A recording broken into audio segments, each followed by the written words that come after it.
positive outcomes for in 82%, and 18% did not unite.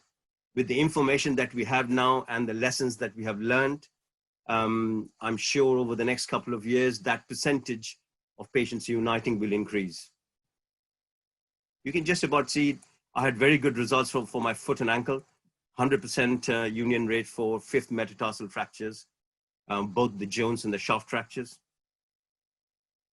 I also used it for midfoot fusions like TMTJ fusions and Chopard orthodesis. I had 100% result for the talonavicular and the calcaneal cuboid.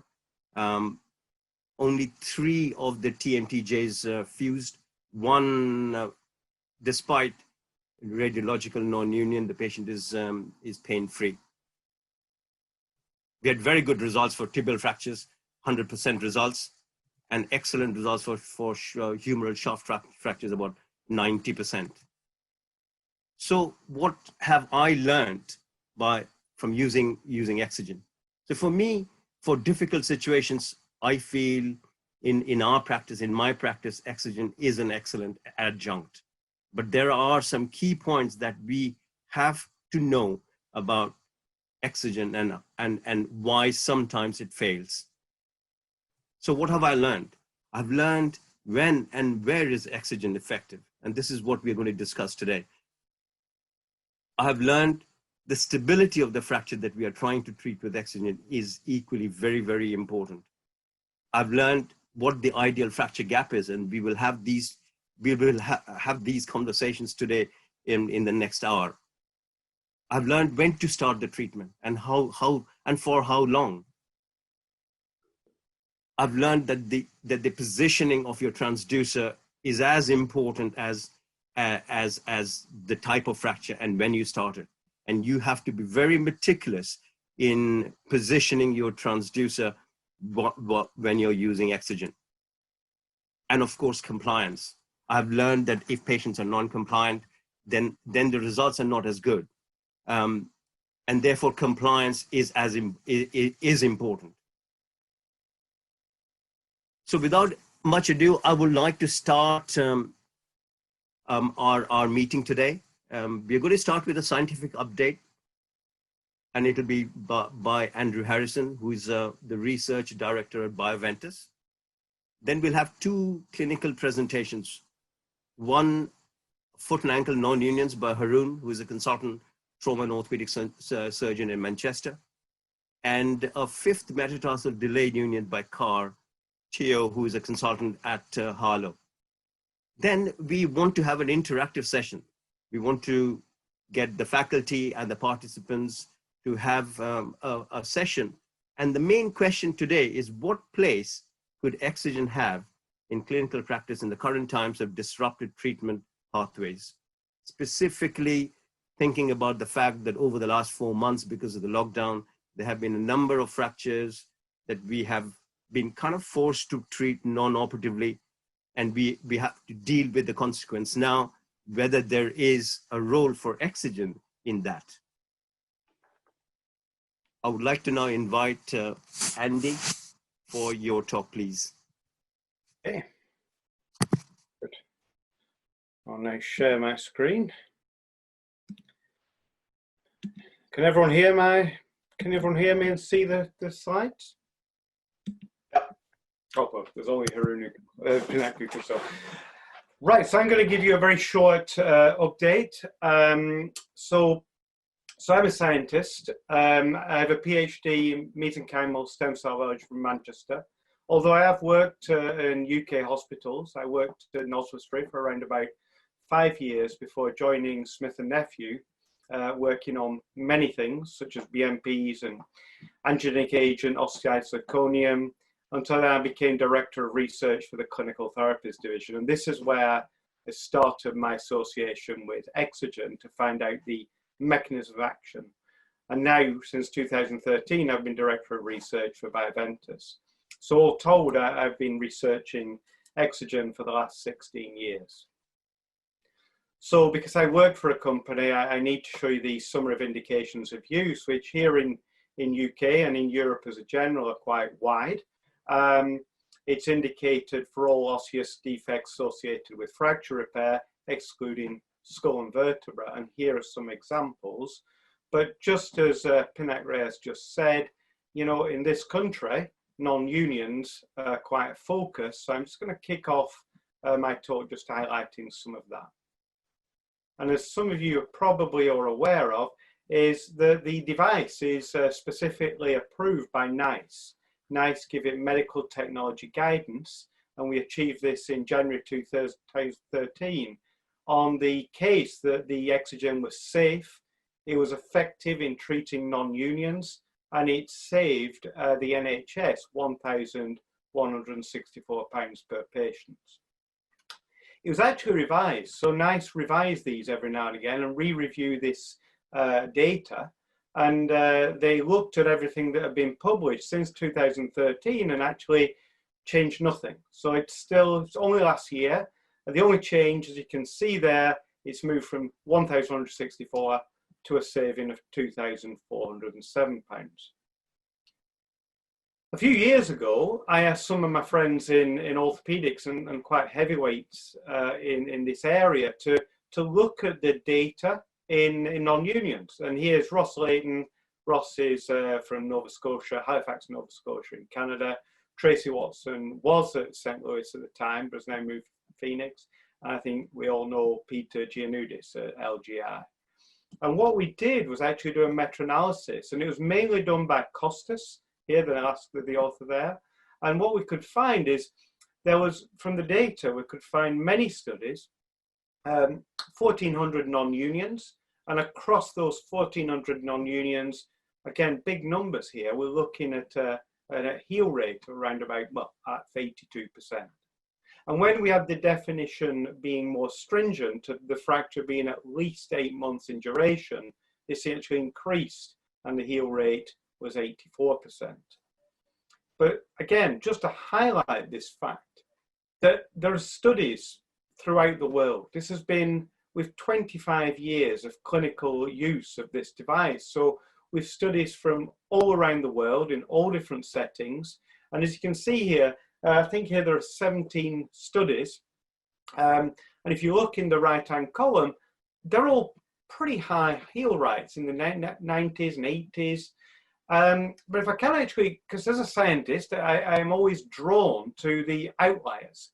And if I draw your attention to this one, that is a real outlier, a big LARE study done in Germany at 32%, which really does stand out as being different. And in fact, some EXOGEN users, these are orthopedic surgeons in America, Bob Zura from LSU, Greg Della Rocca was at Duke at the time, Samir Mehta from Penn, and Hans Gostis from Germany.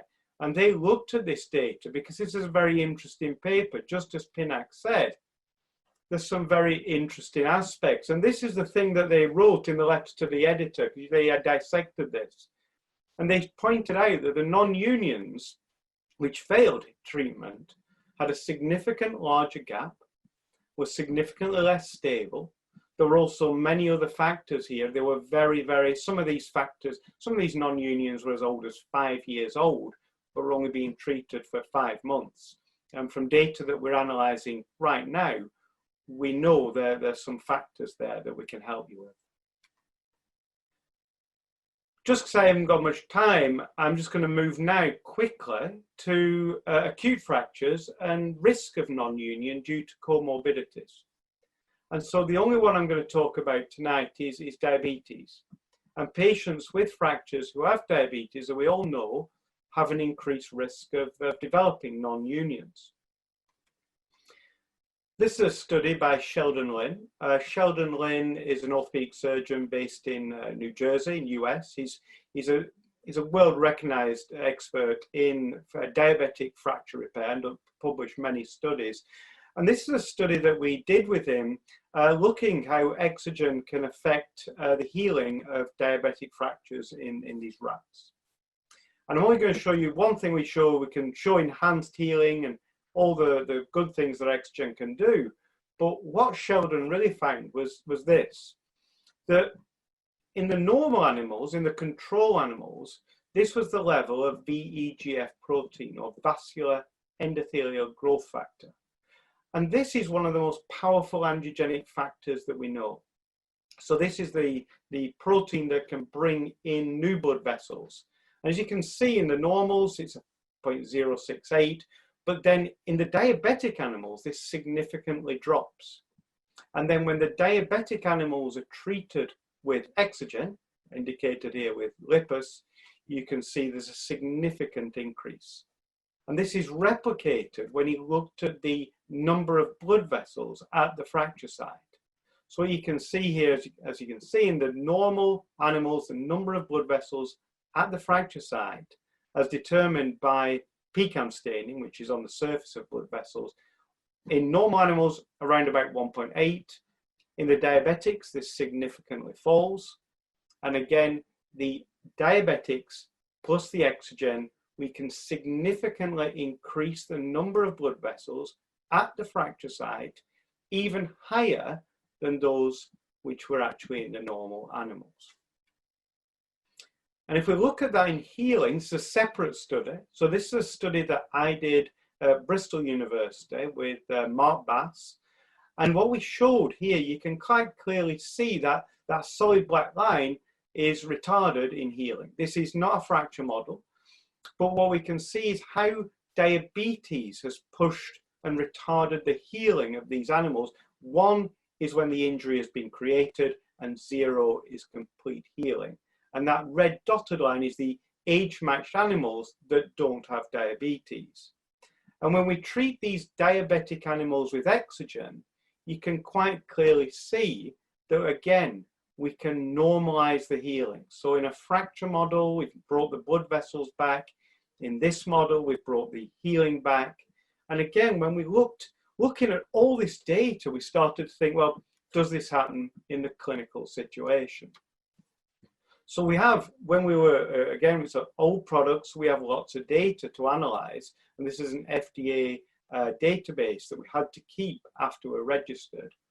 And this looking at post-market analysis on acute fractures.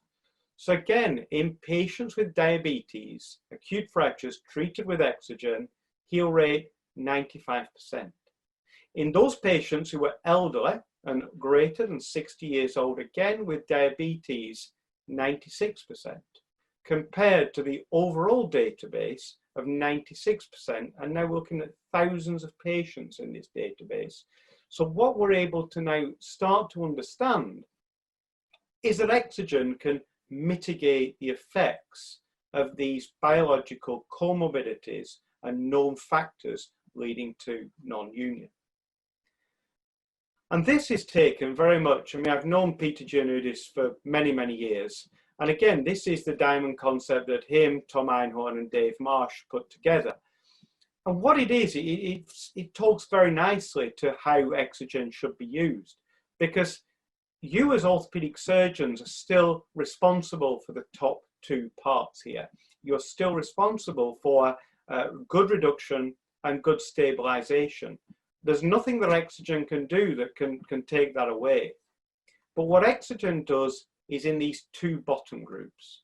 We can drive, I haven't showed you tonight, but we can actually significantly drive more osteogenic cells to arrive at the fracture site, and we can upregulate many different growth factors, BMPs, VEGF, fibroblast growth factor, again, to drive the healing. And as we'll see right at the end, you'll see where this is all leading to. So as Pinak said, there's some things, I'm coming to the end now, there's some things that are really key when we've looked around the world and we've looked at what affects the healing and failure. And just as he said, there's 2 groups, Professor Roussignol and Professor Roussignol in France and Professor Watanabe in Japan have both identified these 2 top points as being absolutely key. The fracture must be stable under clinical examination. This is not going to get round poor reduction and poor stabilization of fractures. As you'll hear tonight, here you'll see the fracture gap not greater than 10 millimeters. Now this is in long bone fracture. Obviously, as you hear tonight with some other fractures, I think in scaphoids and metatarsals, that is significantly smaller. Quite clearly it would be. We also know, just as has been said already, that transducer placement is key. When fractures in a study in Japan were analysed for the non-union treatment of femurs and humerus, the group was x-rayed as a whole group and then divided into two, and half of them got extra targeting using visualization ultrasound. The group that got the extra targeting had a significantly greater heal rate of their non-unions compared to the group who just had x-rays. So just as Pinak said, it's very, very important. We also believe that you've got a minimum treatment period, and we believe that this is a 4-month compliant treatment period.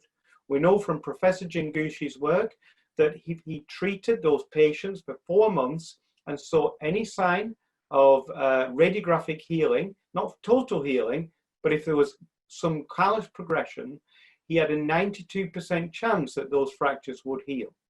If at 4 months there was no sign of any progression whatsoever, 100% of those fail. Now again, some of these will need a long-term treatment, and we know from looking at the data that if you treat for someone for, say, a 250-day treatment regime, the probability of healing is greater than 80%. Finally, compliance. As everyone knows, if you don't press the button, you won't signal the fractures won't heal. But it's not until recently that we started working with Professor Watanabe in Japan, and he's got a group of a couple of 100 fractures now that he has analysed. And essentially, we're working him to publish this as soon as possible. But any compliance less than 70%, it's virtually not worth using at all. So it's absolutely important, if you're going to use this device, to tell your patients to use it every day. Get them to take a picture of their smartphone if they forgot the device, but really drill home, this is a high-tech piece of kit. It's expensive for the NHS. If you aren't going to use it, there's no point giving it. Finally, just a real snapshot of where we're going into the future. So again, based on all that biological data, which I've not really had a chance to share with you tonight, but with the diabetes, with the smokers, with the increased elderly population, we know that EXOGEN can have positive effects on the most poorly patients in society. And based on that basic science that I've done over the years, we were able to do a study which we're calling BONES, and BONES is going to be looking at 5th metatarsal, complex tibias, and scaphoid fractures. And we're going to look at patients who are at high risk of non-union, and we've worked this out by getting a database of over 230,000 fractures and been able to develop an algorithm to identify those at highest risk. Currently, the metatarsals is with the FDA, looking around about 3,000 patients in this study, and the FDA is currently looking at the metatarsal data, and hopefully by the end of this year, we'll have the results. Finally, if you haven't already heard, we are trying to do a UK national audit of EXOGEN. This is Ansar Mahmood. Ansar is president of the British Trauma Society, and he's based at Queen Elizabeth Hospital in Birmingham. Again, we're helping him, but it's very much driven by Ansar. If you are interested in taking part in this, and you want me to put in touch with the people who are doing this, please contact me. Here's my email address. So again, I'll thank you for your attention. If there's anything that you have found that you want to talk to me about after the meeting, please drop me an email and we can discuss any specifics. But thank you very much. Thank you very much, Andy. That was very comprehensive and excellent. I wish you had more time. Can I now invite Haroon to give his presentation, please?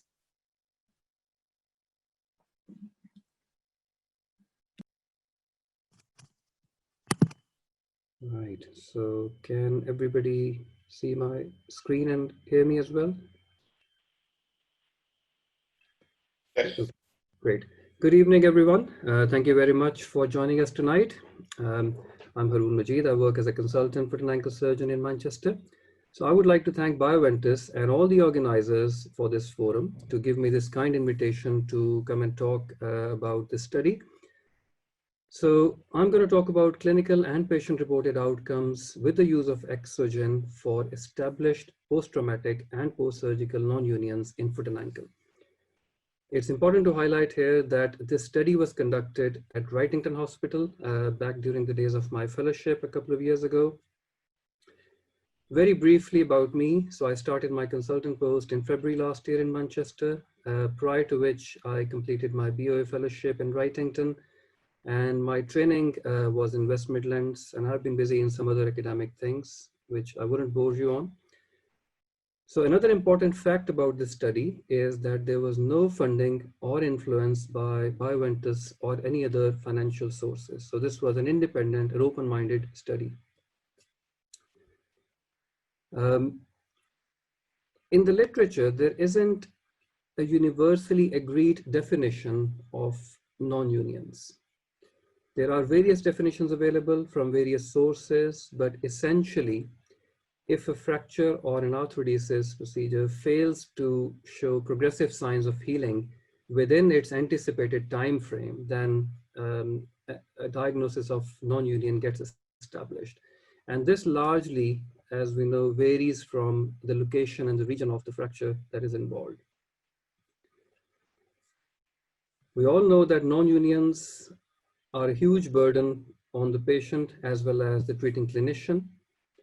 It can lead to significant morbidities in the patient with regards to their personal life and work situation, can lead to narcotic dependence and psychological impairment.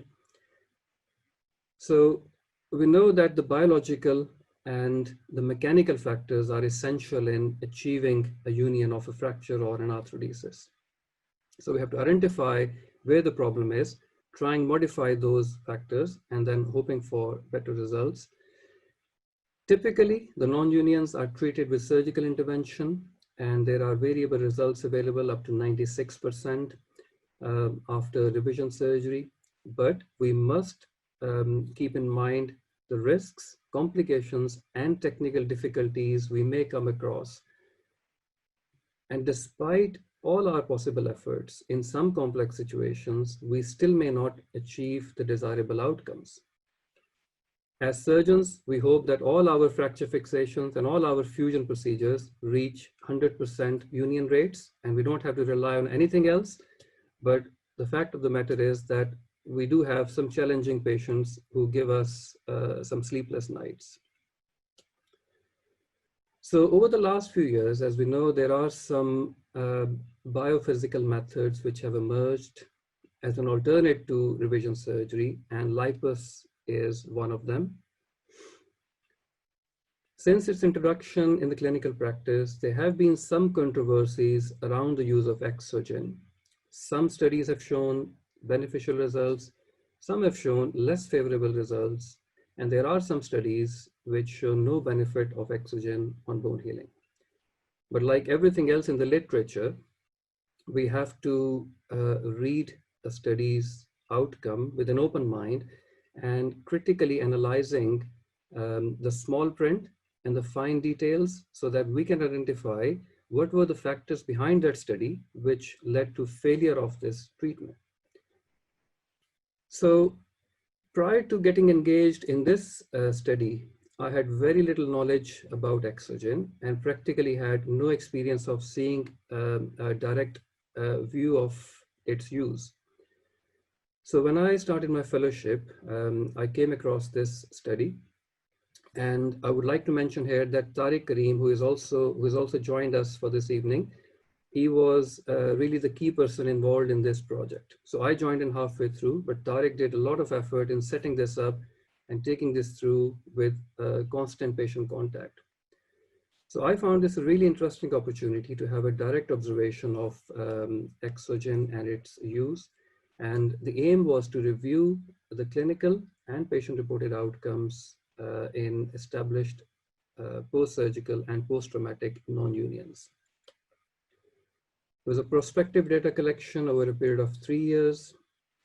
when the initial diagnosis of non-union was suspected based on persistent pain and an obvious finding on the plain radiographs, then the diagnosis was confirmed with CT scan in all the patients.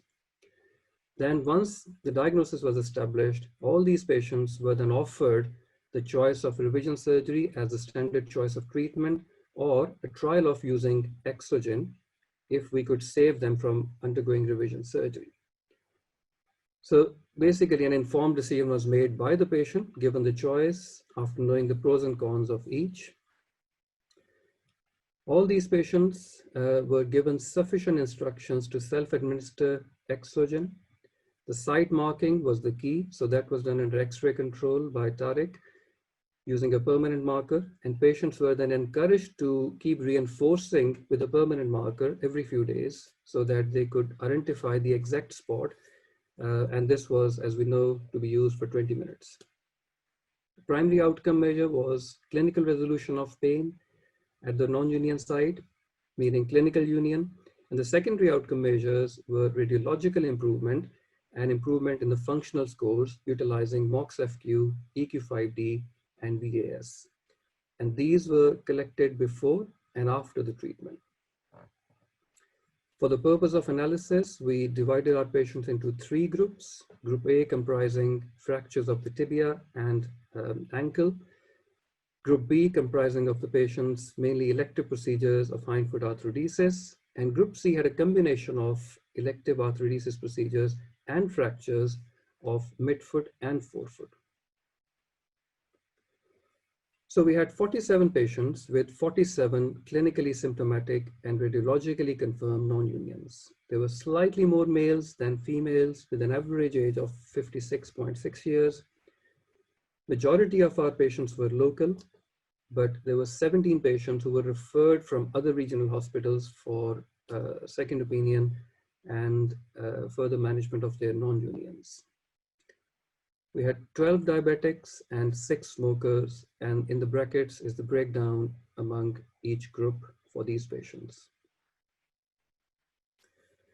So we had comparable number of patients in the 3 groups, and this table is basically the diagnosis of each of them, primarily including tibial and ankle fractures in Group A, TTC and ankle fusions in Group B, and a combination of metatarsal fractures and some osteotomies in Group C.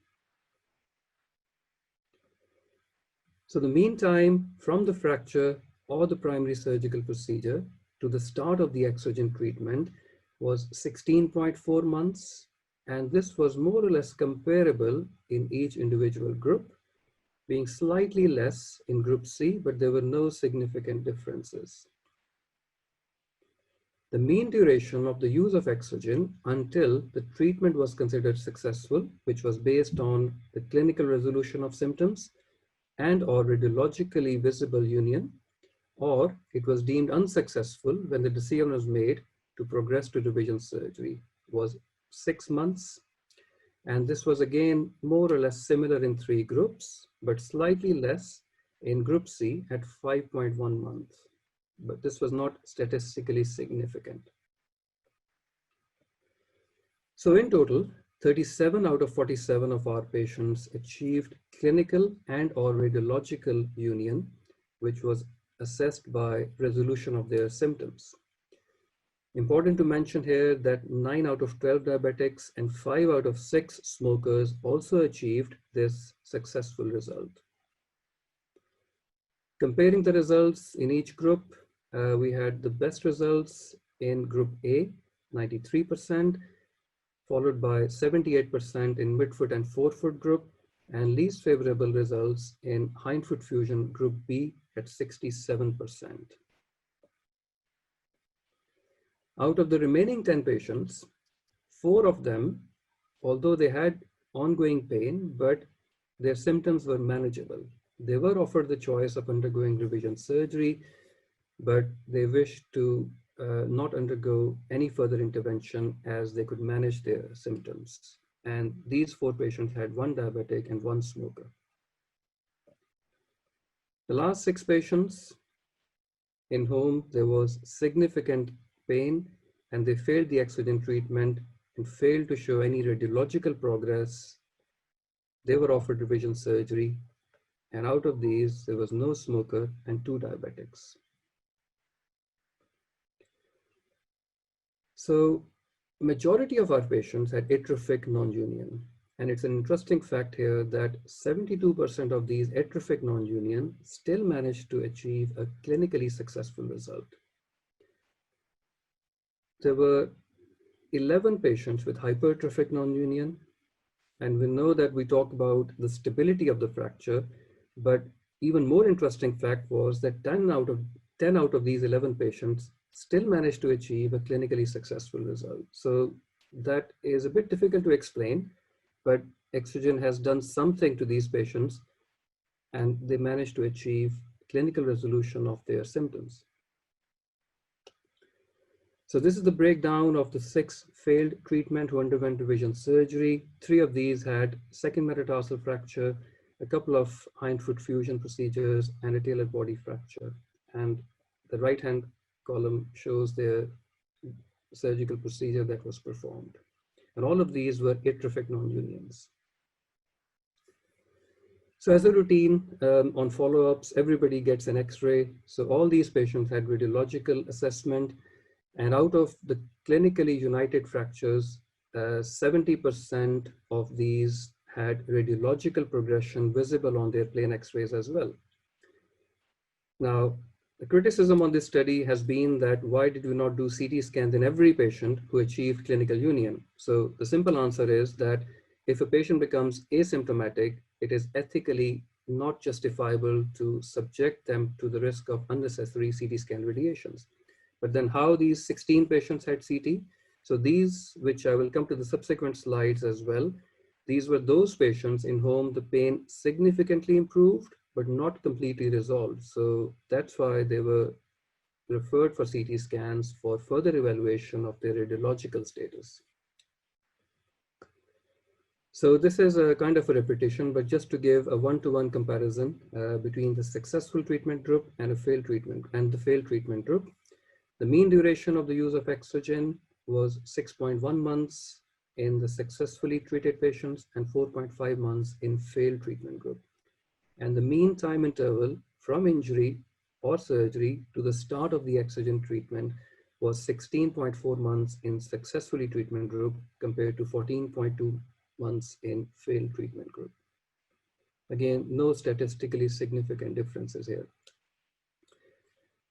So the functional outcomes, which were assessed based on MOX-FQ, EQ-5D, and VAS, all of these showed statistically significant improvement following the use of Exogen in our patients. Some more detail about the pain status. Patients were specifically asked about complete resolution of pain, and 21% had that. 16 patients had significant improvement in pain, and these were those patients who were further assessed by CT scans. And the last 10 patients, as we have already talked about, 6 underwent revision surgery and 4 did not require any further intervention. A couple of quick examples to go through. This is a 63 years old gentleman who was 18 months post ankle fusion. It was an open procedure. He was persistently symptomatic with pain, and radiologically there was visible gap at the non-union at the fusion site. So the bottom pictures, they show repeat CT scan 6 months after the use of Exogen, by which point there was complete resolution of pain, and we can see an obvious difference in the CT scan findings. Similarly, a 55 years old lady with Jones fracture, persistently painful at 9 months post-injury. And the right side picture shows clinical union and complete resolution of symptoms after 6 months of the use of Exogen. And I could keep on showing examples, but then time is a limiting factor here. Just very briefly about the cost analysis. Exogen, as we know, costs £2,300 per patient. Based on HRG codes and based on the diagnosis of our patients, we calculated that if these patients had undergone revision surgery, there would have been a cost implication ranging between £3,600 to £5,300 per patient, depending on the site of non-union or the fracture. As 37 of 47 patients did not require any further intervention, so based on our calculation, on an average per patient, we saved £2,200. And this equates to 49% lower than expected cost if these patients had undergone revision surgery, giving us a significant cost saving. So one thing which we have already learned this evening, but I would want to highlight here, and once again, thanks to Tariq for all his efforts with these patients as a constant contact and repeated reminders in education, that the transducer placement possibly plays a key role, and probably that explains slightly better results in our study compared to the others available. So there's no divergence from the probe, and even a slight angulation at the skin contact area potentially can alter the area under the beam and hence the resultant effect. So marking the skin, educating the patient, counseling them, and repeated reminders possibly play a key role here in accurate placement and better outcomes of the use of EXOGEN. And we had 95% compliance rate in our patient cohort as estimated by the machine. So to summarize, we had 78.7% patients which improved clinically, and 70% of these also showed radiological progression of their union, and these did not require any further intervention. We had significant improvement in functional outcomes. We observed better results in fracture group and relatively poorer results in hindfoot fusion group. So my take-home message is that EXOGEN for established non-unions in foot and ankle is a safe, valuable, and economically viable clinical option as an alternative to revision surgery, and transducer placement possibly is a critical factor in the success of treatment. So this paper has come out just last month in the print in foot and ankle surgery, although it was published online a year ago. It's a good read. I would recommend reading in your own time for further details if you can. And thank you very much for your attention, and we'll leave the questions till the end of the whole session. Thank you very much. Haroon, thank you. Thank you. That was an excellent talk. An excellent paper, prospective and randomized. And thank you for the take-home messages. Can I now invite Kar for your talk, please? Good evening, everyone. Can you guys all hear me? Great. I'm Teoh, a trauma and orthopedic surgeon in Harlow, and I specialize in foot and ankle. Many thanks to Bioventus for inviting me to give this lecture. I'm going to talk today about fifth metatarsal delayed unions. It's based on a study I did when I was a fellow in Wales. So a bit about myself. My initial training was in Edinburgh, Scotland. I did medical school and my foundation there, followed by my specialist orthopedic training in Wales. I did my advanced UK foot and ankle training in Ysbyty Ystrad Fawr, foot and ankle unit. And this was followed by a year of fellowships in US, America, Germany, Switzerland, in Center of Excellence to obtain a more international flavor to my training, to learn from the top foot and ankle surgeons, and it was funded by these organizations. An interesting point of note, Haroon and I, we share something similar. We're on the same BOA Clinical Leaders Program. So this paper was published back in 2018 in the Foot, but was accepted back in 2017 and was published online earlier. So metatarsal bones are the most frequently fractured of the foot. 70% involve the fifth metatarsal bone, of which 80% are located proximally. Most are treated conservatively without complications. In fact, some centers with virtual clinics, virtual fracture clinics, they discharge the undisplaced ones from the start. However, delay in fracture healing can occur, and this could lead to prolonged symptoms such as pain, slower return to work, reduction in quality of life. Looking at the literature, there's several large registry data. However, they all classify metatarsal fractures into the same group. Some look at non-union, some look at a mixture of these groups.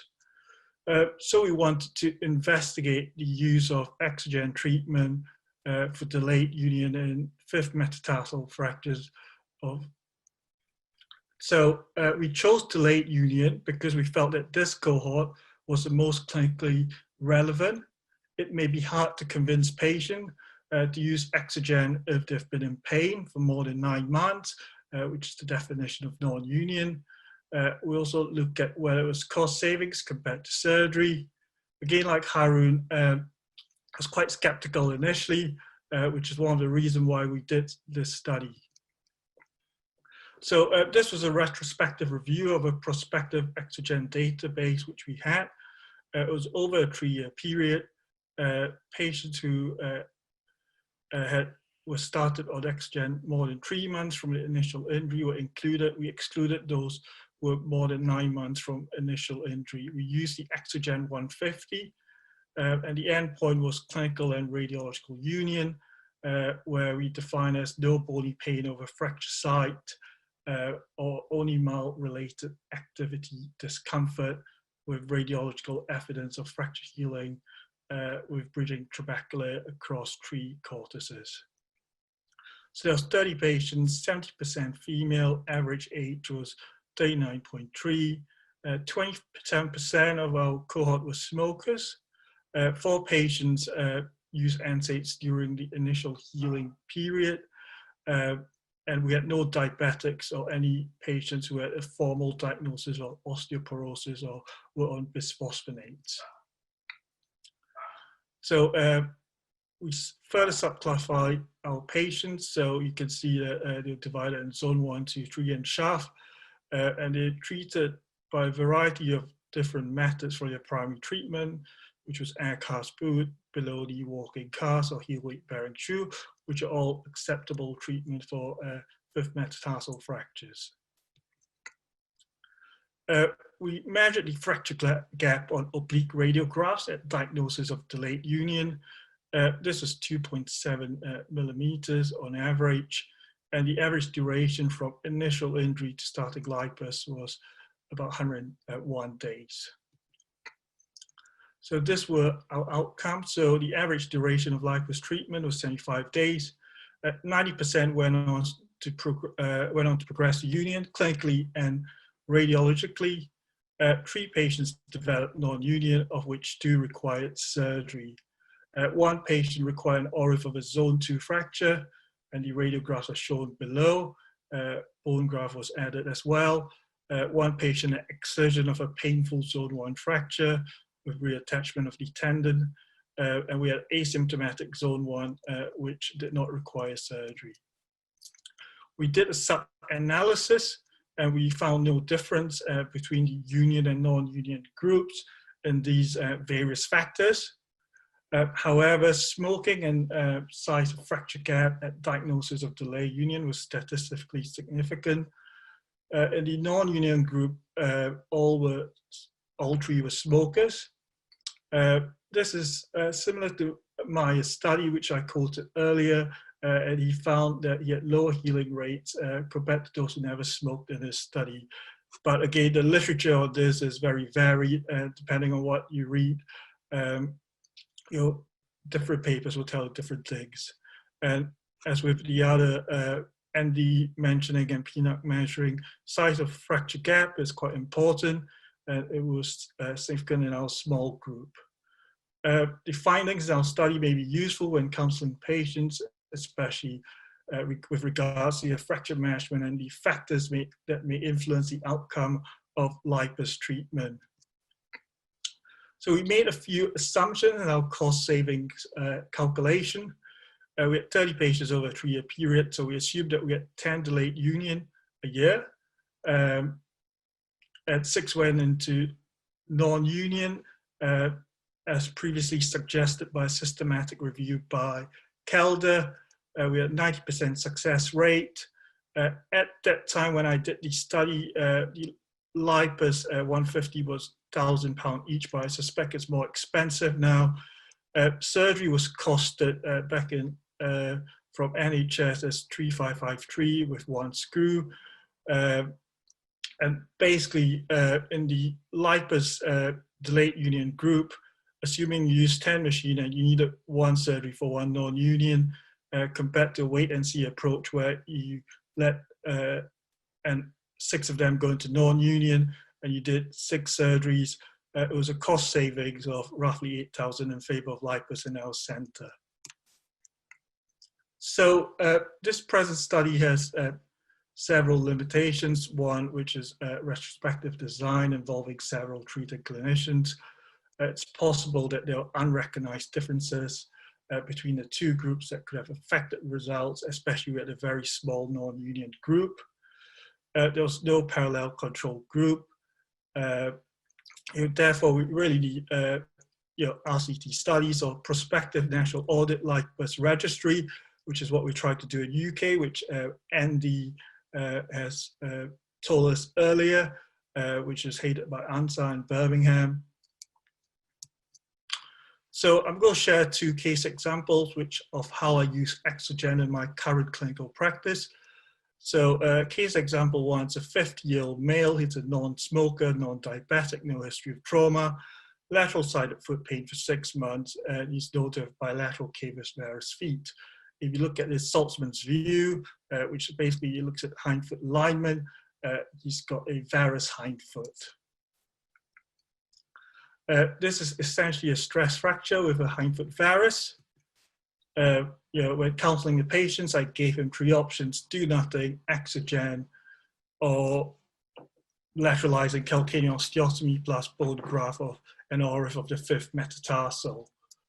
I was not convinced that EXOGEN would work, especially he had a various hindfoot deformity driving the delayed or non-union of the 5th metatarsal base fracture. This picture shows me marking the fracture site in theatre using a mini CM. I routinely take patients to theatre. That's because of radiological guidance. Like, that's the only place where we're allowed to use the mini CM in the hospital. If I'm using such an expensive bone stimulating machine, I would prefer to be very accurate. I know some clinicians go for maximal pain, but I would definitely recommend marking fracture site. Site of maximal pain does not equal to fracture site. I'm currently conducting a study looking at the site of maximal pain and where the marking is. It was due to be presented at IFAS in Chile this year, but was cancelled due to COVID. In my study, we found that there was a 17% accuracy of patients' perceived maximal pain and the actual non-union site when you mark it on the mini CM. So he had 97% compliance rate. This was healed after 110 cycles. As you can see, it's healed. It's been a year now. I've not seen him back. He was very happy at discharge. So this case example 2, she's actually a 48-year-old female who works in my hospital. She's a ward sister on our neck femur ward. She twisted her foot pre-COVID. She had a delayed UDA to a 5th metatarsal base fracture. She's been unable to work and struggling due to pain for 5 months. So CT confirms delayed union. She was not keen for surgery, especially over COVID times. I counseled her and she decided to go with EXOGEN. And with COVID now, I've lost theatre. I can't really go to theatre now to try to use a mini CM to mark patients. So I've resorted to this new way. Well, it's actually not new. A lot of people do that. I use paper clips now. It's not perfect, but it works. So firstly, I estimate where the fracture is using patient's pain. Then I put paper clips around and center one of them over the maximal pain site, and I'll adjust it, adjusting marking after x-rays. I've got no further x-rays at the moment since it was recent. So this was a patient, a card from a patient, which I didn't really expect because she was a very angry patient when she was referred to me. She had a delayed union of a stable Weber B fracture. As you can see, happy patient, happy life. Thank you.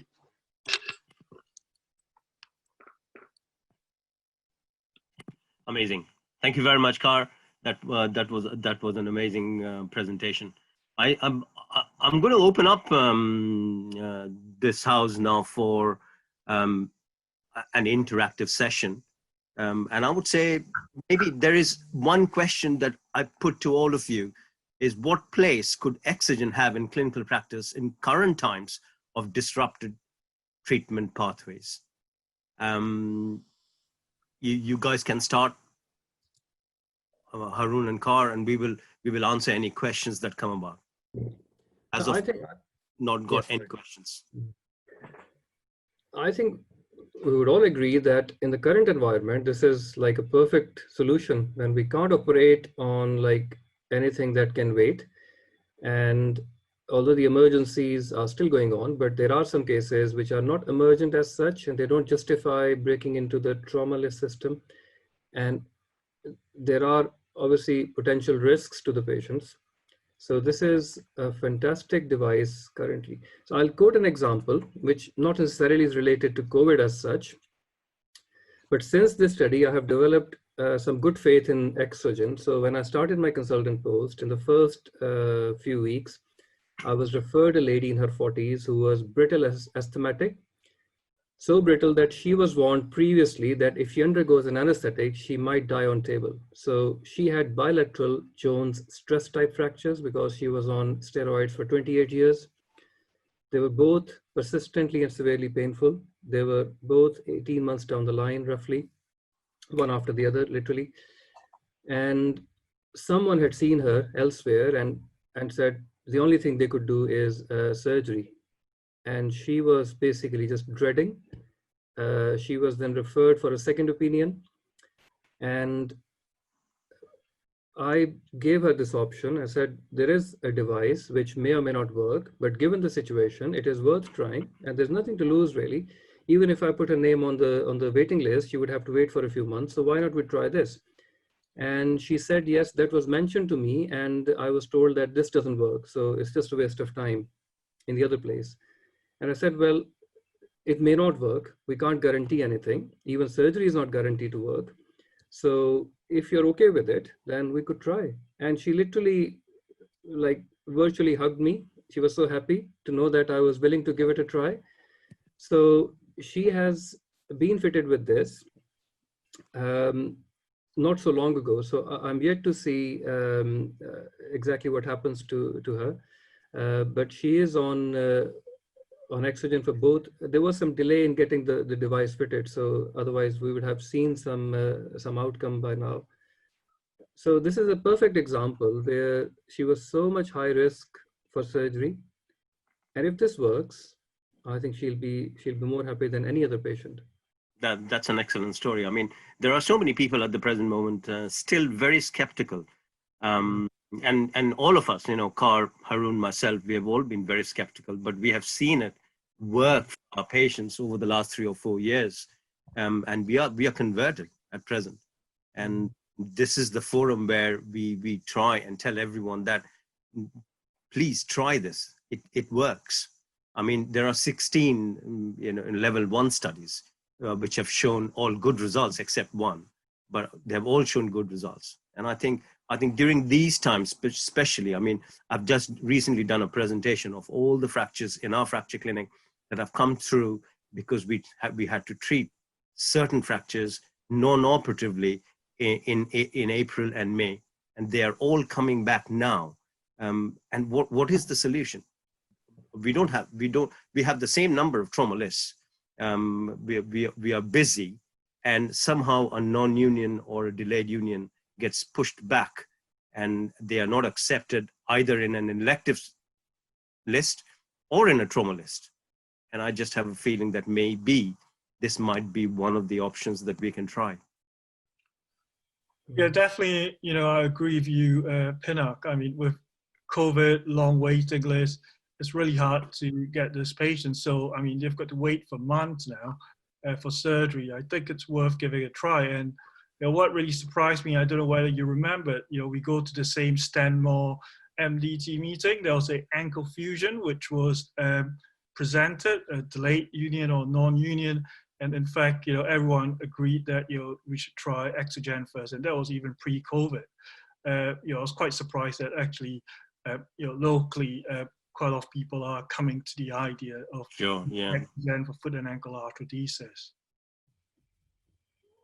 That's correct. I mean, that is very surprising. I mean, that is not surprising, but it is, it's an excellent tool now for foot and ankle surgeons. For non-unions of the midfoot, I've had 100% good results. I mean, tarsal metatarsal joints, yes, two of them didn't unite. One was asymptomatic, but talonavicular and calcaneocuboid joints is pretty good. And Haroon, you have shown that the hindfoot, it really doesn't work that well. Mm-hmm. And I would agree with that. I mean, that's why same with me. You know, I published in foot and ankle surgery on foot and ankle arthrodesis, and we found that small joint works a lot better than big joints. Than big joints. You know, I guess it's most probably, I'm not sure, maybe Andy could tell us. I mean, I think with the small joint, I think you're right. I think with the hindfoot arthrodesis, one, we might have a challenge in actually getting the signal to the right place, right into the bone, with not necessarily the intensity, but the number of interfaces that you are going to challenge yourself by. Every interface, every trabeculum will reflect and refract the signal. The other challenge, I think, when you've got the hindfoot situation is a lot of the anatomical landmarks have been changed by the fusion. And maybe I mean, I know Haroon, Carl, you've been looking at this, but I think in some cases we might need to even do even greater levels of targeting for the hindfoot situation compared to the forefoot. I think it's probably the greatest area of value, and I think I've been talking to a number of you that we're actually talking to BOFAS at the moment to try and understand what it is that we can only target one thing, and we're really trying to understand that value of, have you got a 50% effect in a hindfoot? Is that a really significant value, or maybe a 90% in forefoot? And try and understand which study we need to do. But I think I've said to you, number, we might be inviting you to an advisory board to help us through that. But I want to follow up with one thing that Haroon said. It was a really good comment that you made, and it's often orthopedic surgeons do say this, that the concept of, okay, it needs to be a stable fracture, but the hypertrophic non-unions do really well, and through history, they've always done really well. And I think when I'm talking about stable fracture, I'm talking grossly unstable. When you can, I've seen EXOGEN being put on unfixed humeral fractures, which must have a 3-4 centimeter gap. And I think it's that situation that's the problem. When you get to the hypertrophic non-union, as long as it's stable, grossly stable, the key thing that EXOGEN does is it enhances endochondral ossification. It enhances that mineralization of the soft callus. So actually, ironically, the hypertrophic non-unions do much better. Well, much better. When you look at Ross Layton and Pete Giannudis's meta-analysis, they actually pull out that it is significantly favorable for hypertrophies compared to atrophies. But there again, Rohan Rajan at Derby has just done a study, published that on all atrophic non-unions, showing in his hands there was a I think a 92% heal rate in his atrophic non-union. So again, it's complicated, and no fracture is like another fracture, and I think that's where we see some of this controversy. Yeah, I would like to ask Haroon and Kar, when you were, say, for example, for the 5th metatarsal fractures, when did you immobilize them at all? Did you put them in a boot while the EXOGEN was going on? No. So they're allowed to use whatever they want. Normal shoes. Yeah, normal shoes. Yeah, same here, because by the time the EXOGEN was started in majority of the patients, they were nearly like 16, 17 months down the line. So it was stable enough, but they had managed to just live with it. And we just left it for their comfort if they wanted to use it, but not specifically. No. So I guess, Andy, the stability that we are talking about is the relative stability. Yes. I guess it's the unstable ones would be, an example would be the humeral fractures, which are moving about. Maybe if you are then planning to use EXOGEN, you should be putting them in a humeral brace. Yes, definitely. And I think when I actually spoke to Professor Roos, I went to see him after he published. He didn't have any involvement with us. He just published this study. I went to see him and said, how do you exactly mean stable fractures? And he basically said, if you can actually get motion at the fracture site on physical palpation, that's what he says, basically that's a surgical intervention to enhance stabilization. It is, I think you're exactly right, Pinak. I think there are watch out are the humeral fractures, because if you look at our history, they're always a good 8%. Everything else is always in the mid 80% heal rate across registries. Metatarsals can even be at 90. And you'll always look at the humeral fractures, and they're always in the high 70s. It's a standout. So it's just being aware that it'll still work, but I think, again, targeting, stability are really key things in a humeral. Yeah. There's a question here from one of the, is vitamin D levels checked before putting patients on EXOGEN? I don't routinely check the vitamin D levels. I would tell them to take vitamin D and calcium, because we know that there's a high incidence of low vitamin D of patients in this country. I think worldwide, to be honest, universal deficiency. So we didn't check vitamin That's D. correct. Even we don't check vitamin D levels because they're all already established non-unions. So Haroon, how do you convince your patient who have a non-union to accept EXOGEN treatment, because they've been in pain for quite some time now? So do you start EXOGEN and list them for revision surgery at the same time, or how do you start the process? So during the last 6 months, or just before COVID, I have started on a couple of patients. So we had an open discussion, literally, just giving them the choice about revision surgery, explaining the pros and cons, and given them a choice of this alternate thing. And both of them, they liked the idea of avoiding surgery if they could, but I clearly told them they might still need surgery if it doesn't work. So they were happy to accept that fact. So I think that's the key, just to give them an open view that this is an option. Nothing is 100%, and even surgery is not 100%. So if they were willing to take it, then fine. If not, then obviously you have to list them for surgery, but neither of them was listed for surgery at the same time. I mean, all our patients who come are symptomatic and have delayed unions and non-unions have already been suffering for 6 to 9 months. And for them, another surgery and post-op rehabilitation for 6 months, as compared to EXOGEN, which actually for them, if you tell them 20 minutes per day, it's not a disruption to their life. And they generally accept it, in my opinion. Yeah, true. It was interesting when we did the NICE analysis, because one of the things was always thrown at us was how I'm going to have to treat my patient for so many months. I think it was an average in our data about 5.5 months, and they're under all these problems over them 5.5 months. And when we actually look to the database, and it's in the nice document, the average time for a surgical heal for a non-union fracture is exactly the same time as the average treatment of an EXOGEN treatment. So just so you say, Pinak, you can say, well, we'll start you off this, we'll treat you for 4 months. If we don't see anything at 4 months, we know we've got that backup. But you're not going to waste your time by doing this. Agree. It's the same time frame. Yeah.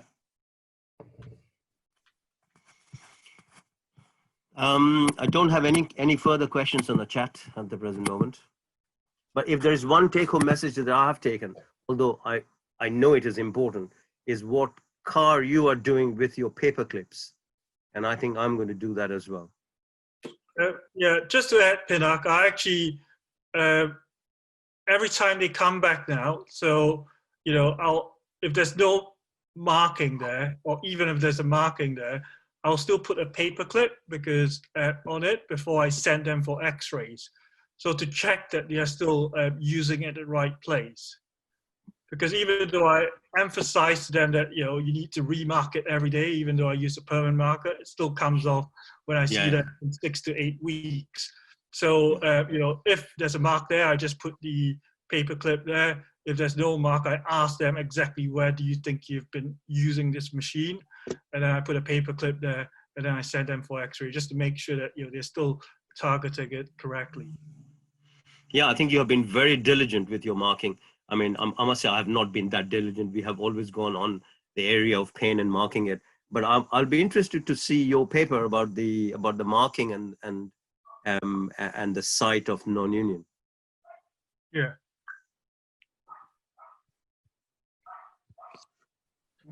May I ask if some of the other participants want to share some of their experience with EXOGEN, how they are using it recently in COVID times, and if that has changed versus the prior use? Yeah, carry on. I've had a few fibular fracture, distal fibular fractures, which were all treated non-operatively during April and May. They're coming back now, but they're still not ready. Most of them still not ready for EXOGEN, but I'm keeping an eye on them. But most probably they will be. They might be provided with some. Can I just check in? I've been using EXOGEN much sooner due to COVID, and the COVID crisis has actually allowed us to get funding more easily. All right. Which has been quite interesting. Excellent. Our CCG was very, very anti, and they're now very pro. Thank you, COVID. Excellent. Excellent. Okay, there's a question from Ansar Mahmood, and I don't know what it means. He says the golden vector needs establishing, and high-res ultrasound is the future in lipus, in my view. Andy? I think he's right. I do. I mean, I was very skeptical at first when I saw some of these. It was a lot of this research goes on in Japan, and every year there is an EXOGEN meeting in Japan, and 220 orthopedic surgeons turn up on a winter's day in Tokyo and pay for the privilege to go to this meeting. It's quite amazing. But they presented this data where they did the targeting. They did a whole year of all the talks were on targeting. And it was absolutely compelling that X-ray is a really bad way for a lot of these fractures, maybe not metatarsals, maybe not scaphoids, but the whole, when you go for your X-ray, you're in standing, and then you're coming home at night and you're putting your EXOGEN on and you're sitting down, and all them tissues overlying a lot of these bones have moved around. So I think it's been discussed actually in Bioventus that we need to get better at helping surgeons target. So watch this space. What are the options, Andy? I think again, I mean, it's simple. You can do what a car is doing very like simply with the the paper clips, but then getting like an ultrasound machine just by running it over the fracture. And again, I don't know if I can get the videos, but they were looking at the different orientations. And again, as you know, the continuation of the bone and the fracture, they were targeting from going at different angles and targeting the biggest aperture, if you can imagine, on the ultrasound screen. Again, I was very skeptical when I saw it, but when you see it done properly, and they had videos being played at the meeting, it was very compelling. And I found it, yeah, I mean, and the results they sit for themselves, that there was a statistically higher heal rate in those ones who got the targeting. So they must be doing something right. They must be doing something right. Andy, were they done by radiologists or were they done by orthopedic surgeons? Orthopedic surgeons, I think. The X-rays were done by obviously the radiologists, but the ones who again the targeting came back. I think there were the surgeons or the ultrasound technician. I couldn't tell you exactly. I'm in touch with the authors. We can definitely find out. But I think, as Ansar says, it's a real. I think it could be these key things. I think are real game changers on getting better. We've seen from that big Laris study how not to use it. That is a key thing for me. It's absolutely key that there's non-unions out there that do not warrant an Exeget, and that's the message I want you to get away from this. It's a great technology on the right fractures at the right time, but it's not a substitute for surgery, without a doubt. There's another question for the faculty. Are the X-rays for marking that you're doing, are they weight bearing or non-weight bearing? And is there any difference in marking due to weight bearing status? So in our study, they were all non-weight bearing to the best of my knowledge, but I'm not sure whether weight bearing would make any difference. So Andy might have some thoughts on it. No, I don't particularly. I'm not knowledgeable in that area really. okay. I don't think it'll make a difference. Yeah, I doubt it'll make a difference, but you know, the radiographers knows really anal about weight-bearing X-rays, so all his X-rays will be weight-bearing anyway. But I doubt it will make any difference. I think Ansar has very logically answered. You have the answer for that. He says it doesn't make any difference because Exogen is given non-weight bearing. Yeah. Cool. Right. No further questions on the chat. Very good.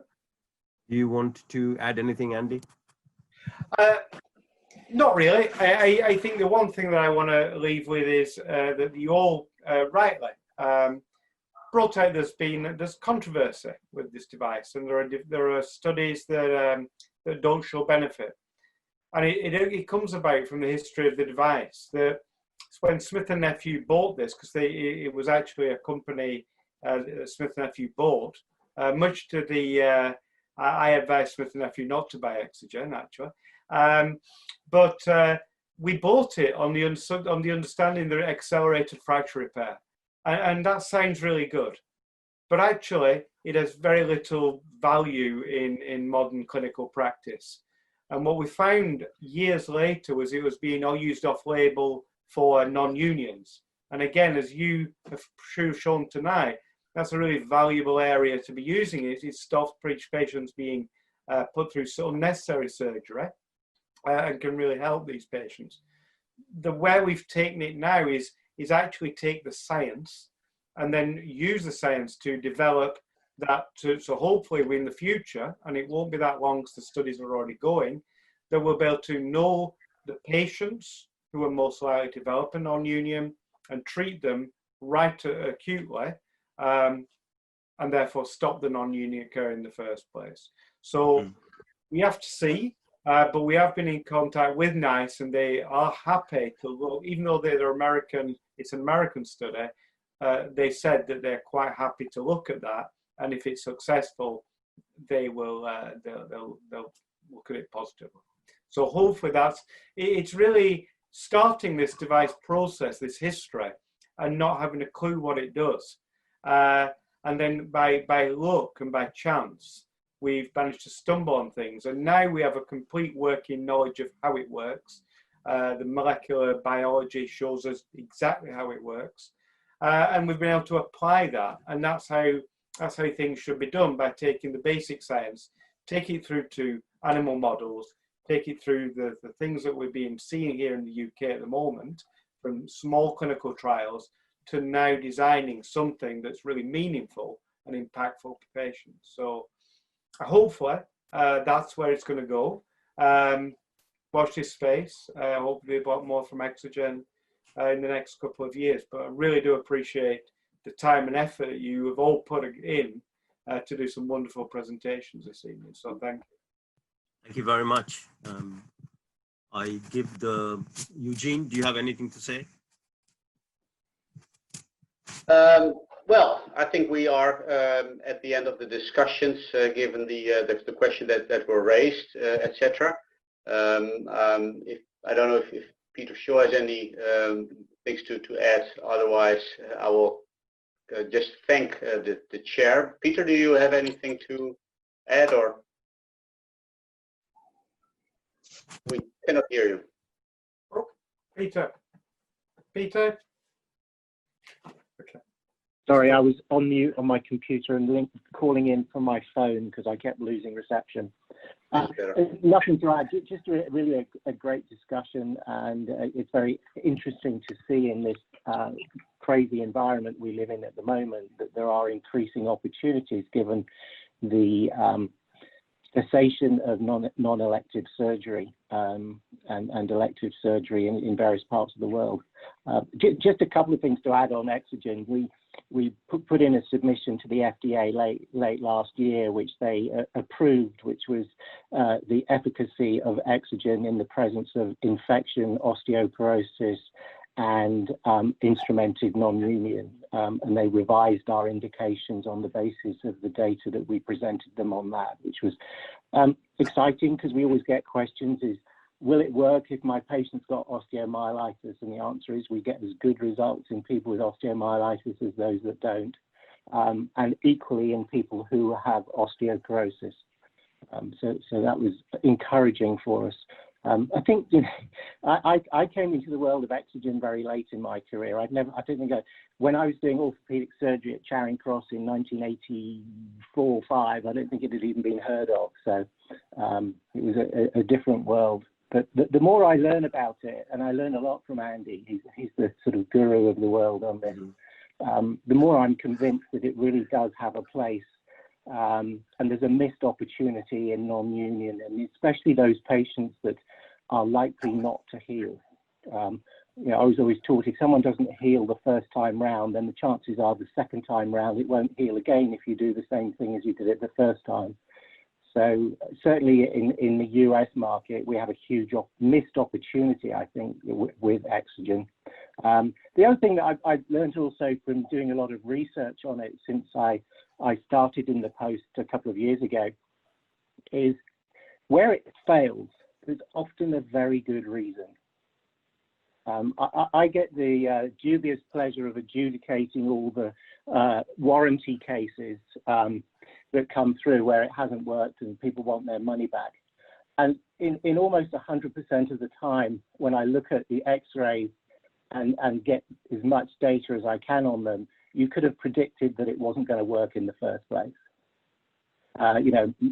Comminuted fractures, multiple fracture sites, only one application of EXOGEN somewhere near the fracture site, dubious compliance. And the only other just final comment, which is just an observation really, is when I looked at the data that we were submitting to the FDA for the instrumented non-unions, it's very clear that in cases where somebody has an intramedullary nail you really need to use it twice from diametric opposite sides of the fracture site. The metalwork certainly does seem to interfere, because when I looked at the success rates, the majority of our success rates with EXOGEN are in the sort of 84 to 86%. But as soon as you put a nail down the middle of a tibia or something, then it drops to about 70% unless you use the unit twice at a 180-degree angle. So anyway, I'll start. I'm really pleased to see some familiar faces there and some people I've met in the past. And, I hope this is a venture that we can continue with and get increased usage of. And just a final plug is we have a forum called Doc Matter, which is run by a third party. It's not run by Bioventus, where clinicians who use EXOGEN can talk to other clinicians and bring up cases. And I would highly recommend that you join that forum. It's extremely useful. Excellent forum. So, and Andy can give you information on that if you're interested in it. Anyway, thank you very much for taking up your time on an evening. Thank you very much. Thank you. Stay safe and happy. Thanks. Okay, with that, I'd like to thank our chair, Ms. Pinak, the faculty, Haroon Majeed, Teoh, and Andy Harrison for their contribution, and for the people who joined the discussions. I hope this has all been useful to you. We'll have a recording of it. If you would like to hear it back, please reach out to your contact at Bioventus. And then with that, I'll close the meeting and wish you a good evening.